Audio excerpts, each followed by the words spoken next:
Bismillahirrahmanirrahim. Assalamualaikum warahmatullahi wabarakatuh. Perkenalkan, nama saya Nurul Khotimah dengan NIM 860310497 dari UT Bandung. Hari ini saya akan mempresentasikan terkait dengan kegiatan inovasi pembelajaran. Di sini kita akan mempresentasikan terkait dengan difusi inovasi automated online proctoring.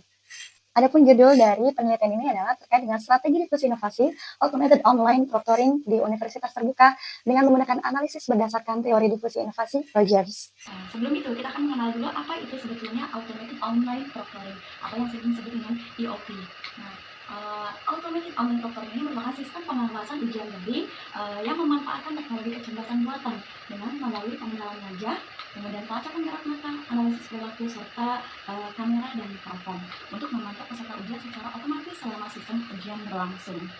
Jadi ini merupakan sebuah inovasi dalam sebuah pembelajaran atau dalam sebuah sistem pembelajaran terkait dengan pengawasan saat terjadinya atau saat dilaksanakannya sebuah ujian seperti itu. Kemudian di sini kita akan masuk kepada bagaimana sistem automated online proctoring ini bekerja. Nah, di sini pertama secara umum EOP ini bekerja melalui beberapa tahapan, yaitu yang pertama adalah verifikasi wajah. Jadi sebelum peserta ujian melaksanakan sebuah ujian, maka dilakukan dulu adalah identifikasi peserta. Pertama, peserta akan login untuk melaksanakan ujian, kemudian selanjutnya adalah peserta mengunggah atau mencocokkan identitas dengan data akademik agar tidak terjadi kesalahan antara peserta ujian dengan yang melaksanakan ujian seperti itu. Kemudian yang selanjutnya adalah pemantauan selama ujian. Setelah dilakukan verifikasi peserta ujian, kemudian dilakukan pemantauan selama ujian. Nah, pemantauan ini melalui beberapa tahap, yaitu ketika ujian berlangsung, sistem ini akan memantau beberapa hal. Adapun beberapa hal yang dilakukan yaitu seperti mengenali posisi wajah. Di sini mengenali posisi wajah, kemudian gerakan kepala, arah pandangan mata, aktivitas suara di sekitar peserta, kemudian kehadiran orang lain di ruangan, serta penggunaan perangkat yang tidak diizinkan. Jadi ketika peserta melakukan sebuah ujian, maka dia akan fokus kepada layar yang ada di depannya. Nah, ketika dia menggerakkan kepala ke kanan ke kiri misalnya, atau posisi wajahnya yang tidak terpindai seperti itu, dan melakukan suara aktivitas di sekitar seperti berdiskusi dan lain-lain, itu akan secara otomatis terdeteksi oleh sistem. Kemudian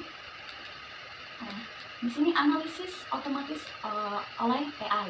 Nah, algoritma ini akan membandingkan perilaku peserta dengan pola yang diprogram, yaitu misalnya terlalu sering melihat ke samping yang tadi dijelaskan, kemudian wajahnya keluar dari layar dalam waktu yang lama, dan terdeteksi ada suara orang lain di sekitarnya, atau ada perangkat tambahan yang tidak diizinkan. Jadi dalam satu tab, kemudian dia membuka tab lain, misalnya dia men-searching informasi-informasi yang lain yang tidak diizinkan oleh AI ini, maka itu akan terdeteksi secara langsung oleh AI-nya. Kemudian setelah dilakukan sebuah ujian, maka ada pelaporan hasil pengawasan. Pelaporan hasil pengawasan ini meliputi dari rekam aktivitas. Jadi aktivitas peserta ujian selama ujian itu akan terekam, kemudian log kejadiannya seperti apa itu akan terekam juga, dan tingkat risiko pelanggarannya dan daftar aktivitas yang dianggap mencurigakan itu akan tersistem gitu. Jadi akan dilaporkan hasil dari pengawasan ini gitu. Kemudian manfaatnya apa automated online proctoring dalam menjaga integritas akademik ini? Yang pertama adalah mencegah kecurangan akademik. Secara otomatis ketika kita diawasi oleh sistem, maka kita secara tidak langsung adalah mencegah kecurangan akademik. Tadi seperti halnya pada di awal, yaitu pengenalan wajah. Maka peserta ujian yang seharusnya dengan yang melakukan ujian itu harus sinkron, tidak menggunakan joki ataupun hal yang lain, itu akan terdeteksi secara langsung. Nah, ataupun membuka tab tadi pada website yang lain saat melaksanakan ujian itu juga akan terdeteksi. Kemudian yang kedua adalah meningkatkan kredibilitas hasil ujian. Ketika ujian itu dilaksanakan secara sistematis seperti itu, maka itu bisa dibuktikan kredibilitas hasil ujiannya itu adalah betul-betul dilakukan oleh orang tersebut dengan kemampuan orang tersebut seperti itu, dengan kemampuan peserta ujiannya. Yang ketiga adalah memungkinkan ujian skala besar. Jadi ketika dilakukan ujian skala besar seperti yang dilakukan oleh Universitas Terbuka ini, maka ini bisa dilakukan dimanapun dan kapanpun tanpa menghadirkan pengawas secara secara offline seperti itu. Nah, kemudian yang selanjutnya adalah menumbuhkan budaya kejujuran akademik. Nah, ketika integritas akademik ini bukan hanya soal mendeteksi pelanggaran, tapi juga di sini adalah membangun kesadaran etis mahasiswa. Mereka sadar bahwa integritas ini adalah berkaitan dengan kejujuran, kemudian tanggung jawab, keadilan, dan juga kepercayaan dalam proses pendidikan. Nah, dengan adanya sistem pengawasan yang jelas ini, maka mahasiswa merasa dituntut untuk melakukan sebuah ujian secara jujur seperti itu. Kemudian selanjutnya adalah bagaimana universitas melindungi privasi mahasiswa. Nah, ini ketika kita melakukan sebuah ujian, kemudian dilakukan sebuah perekaman secara daring atau secara kamera ini AI gitu ya, maka itu ada beberapa hal yang membuat mahasiswa itu merasa cemas. Bagaimana dengan data saya dan lain sebagainya? Maka di sini harus ada transparansi pengumpulan data. Transparansi untuk apa? Untuk apa perekaman ini dilakukan dan lain sebagainya, itu mahasiswa harus mengetahui itu, atau peserta ujian harus mengetahui itu. Nah, kemudian yang kedua adalah pembatasan akses data. Nah, tidak semua dari panitia ujian itu mengetahui rekam jejak pengerjaan ujian gitu ya. Jadi hanya beberapa beberapa orang saja yang dapat mengakses, atau petugas saja yang berwenang saja yang dapat mengakses rekam video ini. Dan kemudian data ini tidak digunakan untuk tujuan selain dari pengawasan ujian. Tidak ada hal-hal yang lain yang dilakukan oleh panitia ataupun pengawas ujian terkait dengan sistem ini. Kemudian di sini juga aksesnya harus tercatat dalam sistem audit gitu. Nah, kemudian bagaimana dengan keamanan penyimpanan datanya? Nah, di sini data mahasiswa itu harus dilindungi melalui enkripsi data, kemudian server yang aman, kemudian juga sistem autentikasi berlapis serta cukup data yang terkontrol seperti itu. Kemudian kebijakan potensi datanya juga harus jelas. Jadi di sini universitas itu menetapkan batas waktu penyimpanan data tersebut sampai berapa lama, dan ketika sudah mencapai batas waktu tersebut maka data harus sudah dihapus secara permanen. Tidak boleh ada duplikat untuk backup yang lain-lain seperti itu. Nah, selain itu, di sini juga hak mahasiswa untuk klarifikasi dan banding. Terkadang ketika kita melakukan sebuah ujian online, ada beberapa hal yang tidak dimengerti oleh AI.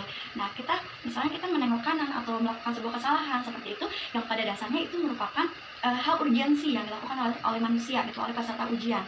Maka di sini harus ada klarifikasi dan banding dari mahasiswa atau dari peserta ujian kepada panitia ujian, bahwa misalnya saya izin keluar dulu sebentar, mau ke toilet atau mau minum dan lain sebagainya, harus diverifikasi gitu. Kemudian selanjutnya adalah persetujuan sebelum ujian. Nah, mahasiswa perlu diberikan informasi dan persetujuan mengenai AWP ini. Jadi tidak ujuk-ujuk datang sebuah kebijakan tanpa adanya pemberitahuan kepada mahasiswa terlebih dahulu. Jadi sudah ada sounding bahwa ujian yang akan dilaksanakan akan menggunakan pengawasan dari sistem AWP ini gitu. Jadi sudah transparansi, mahasiswa sudah mengetahui, dan kampus juga sudah siap seperti itu. Nah, mungkin kesimpulannya, jadi automated online proctoring ini merupakan inovasi penting dalam pengawasan sebuah ujian, sehingga kita tidak melulu menggunakan pengawas secara offline, datang kemudian memantau gitu ya. Jadi bisa dengan menggunakan inovasi dari AI ini gitu. Inovasi pembelajaran ini. Nah, kemudian sarannya di sini adalah bahwa universitas harus mengutamakan transparansi dalam penerapan sistem online proctoring, kemudian sosialisasi juga pelatihan yang harus dilakukan secara berkelanjutan. Nah, kemudian ada perlindungan privasi dan keamanan. Pengambilan keputusan terkait dengan pelanggaran akademik itu sepenuhnya bergantung pada analisis kecerdasan buatan, dan maka harus ada tadi banding dan lain. Perbaikan sistem ketika ujian sudah dilakukan, maka dilaksanakan evaluasi menurut universitas, juga menurut mahasiswa, kira-kira bagaimana ujian yang dilakukan dan lain-lainnya, yang utamanya juga hal-hal yang ditemukan ketika di lapangan seperti itu. Dan terakhir adalah penelitian lebih lanjut mengenai efektivitas dan dampak dari penggunaan automated online proctoring ini perlu terus dilakukan ya, agar sistem pengajaran atau sistem pengawasan, sistem ujian. Demikian presentasi dari saya terkait dengan automated online proctoring. Kurang lebihnya saya mohon maaf. Terima kasih atas perhatiannya. Wassalamualaikum warahmatullahi wabarakatuh.